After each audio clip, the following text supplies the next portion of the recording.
U.S. President-elect Barack Obama says the U.S. is facing one of its greatest economic challenges. He's promising to confront the crisis head-on swiftly when he takes office in January. Obama made the remarks a few hours ago at his first news conference since winning the presidency. Sung Sui has that story. Economic challenges are the top concern of U.S. President-elect Barack Obama and his team. Obama pointed to the latest Labor Department figures showing U.S. unemployment at a 14-year high in October after employers made steep cuts amounting to 240,000 positions. We are facing the greatest economic challenge of our lifetime, and we're going to have to act swiftly to resolve it.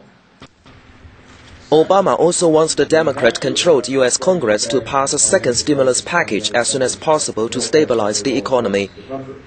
Analysts say the U.S. economy may be in deep recession by the time he is inaugurated on January the 20th. With U.S. automakers also reporting billions in losses, Obama urged the current administration of George W. Bush to accelerate a $25 billion retooling assistance plan already passed by Congress.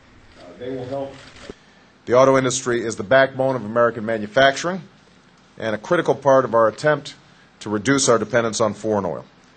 I would like to see the administration do everything it can to accelerate the retooling assistance that Congress has already enacted. In addition, I've made it a high priority for my transition team to work on additional policy options to help the auto industry adjust. Obama's first brief news conference followed a meeting with his Transition Economic Advisory Board on how to tackle the worst economic crisis confronting the U.S. since the Great Depression in the 1930s. Sung Sui, CCTV. Well, in that address, Obama called the financial crisis the economic challenge of our lifetime. One of those challenges will be to bring back some stability and confidence to the markets. And Wei Su joins us now from the business desk, and judging by the performance of the markets this week, those goals could be a long way off. Oh, I think the market's very much the tip of the iceberg. This problem is very much in the making. I think the real test for Barack Obama will be what he will have to do when economic realities turn yes we can into possibly no we can't. This after employers slashed October payrolls by a surprisingly severe 240,000. Meanwhile, U.S. car makers, as we just saw in the earlier reports, they are saying they've got losses in billions. Now all this is up to the stakes for European leaders and U.S. President-elect Barack Obama to act fast and effectively to limit fallout from global financial turmoil. Gui Xiaozheng with this story. General Motors reported a $4.2 billion operating loss for the third quarter and rival Ford Motor $3 billion. One day after world leader Toyota of Japan slashed its earnings outlook. The U.S. auto industry went to Washington on Thursday seeking $50 billion in aid to see it through the crisis. Ford's president and CEO said his company would request a loan from the government if the economy continues to go down. The automobile industry is a critical part of the United States economy. Nearly 3.5 million jobs are associated with it, high technology, the industrial base, that if that happened, shouldn't we have a plan for a bridge loan that if that did happen, would be able to get us through this, we'll pay it back, get us through this so that we are part of the answer on the recovery of the economy. GM also indicated that it might not have enough cash to last the year and had set aside considering acquiring smaller rival Chrysler LLC. Economists say product demand is not only the reason for declining car sales.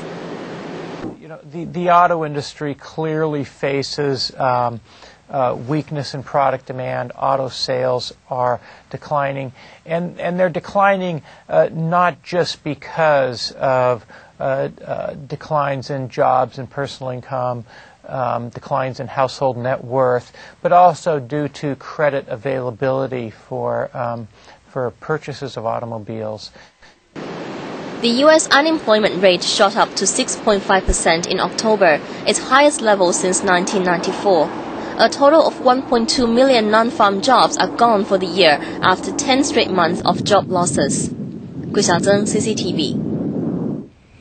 Let's take a closer look at those very bleak unemployment figures. A jobless rate, as you just saw, shot up to hit a 14.5-year high for October, as employers slashed almost 250,000 positions. Now, President-elect Barack Obama has called this a sobering situation. He's promised swift action in response. A U.S. Labor Department report shows 1.2 million U.S. jobs have been lost so far this year, as more than half of that figure has been lost in the past 3 months. Now, experts say the data is a further sign that the U.S. economy is sinking into a deeper recession. They're warning that unemployment could climb to 8.5% by the end of next year. Meanwhile, worries about job security means U.S. consumers are spending less. Now, this is a trend that is spreading.